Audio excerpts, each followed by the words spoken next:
Raphaël Lebon, bonjour. Bonjour Yann. Raphaël, tu es un homme orchestre, un homme polyvalent. Aujourd'hui, je te vois dans un rôle de metteur en scène, mais tu as d'autres métiers, d'autres vocations et d'autres. Oui, je suis aussi auteur, comédien, raconteur d'histoires, et puis deux ou trois bricoles que j'oublie encore, mais on peut pas être partout et se souvenir de Et tout. metteur en scène, c'est récent? Alors c'est depuis 4-5 ans, je mène des ateliers amateurs, voilà, et puis on y prend goût, voilà. Ça se passe plutôt bien, je suis très content de ce qui se passe, puis particulièrement de ce groupe du mardi que j'ai pris en charge depuis janvier 2019, voilà, donc c'est assez récent. Et puis l'idée, ça a été de leur proposer une création collective, donc à partir de leurs improvisations, à partir d'improvisations guidées. Ils ont créé tout un personnage, toute une biographie de personnages.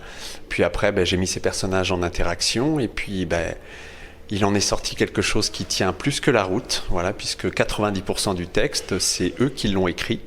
Et moi, je me suis contenté de faire de la mise en forme. Et la pièce s'appelle Q comme quartier. Voilà, Q comme quartier, effectivement. C'est bien de le préciser, histoire qu'on ne se fasse pas de fausses idées sur ce qu'on va voir. Et ça va se passer où ça? Alors ça va se passer à la maison de quartier de Portneuf, vendredi 22 et samedi 23 novembre à 21h. C'est très bientôt. C'est demain, en clair. Et puis dimanche à 17h. Ok. Et donc ouvert à tout le quartier, même les gens des autres quartiers peuvent venir. Ah mais complètement, venez de toute La Rochelle, de l'agglomération, du département, de France, de Navarre.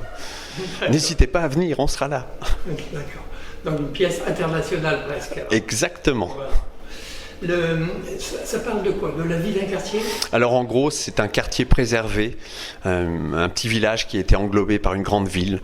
Tout le monde se connaît depuis 30 ans, voilà, tout le monde a ses habitudes, la fête de quartier traditionnelle, avec le repas traditionnel, mais aussi avec toutes les petites hypocrisies du quotidien de gens qui se connaissent depuis si longtemps.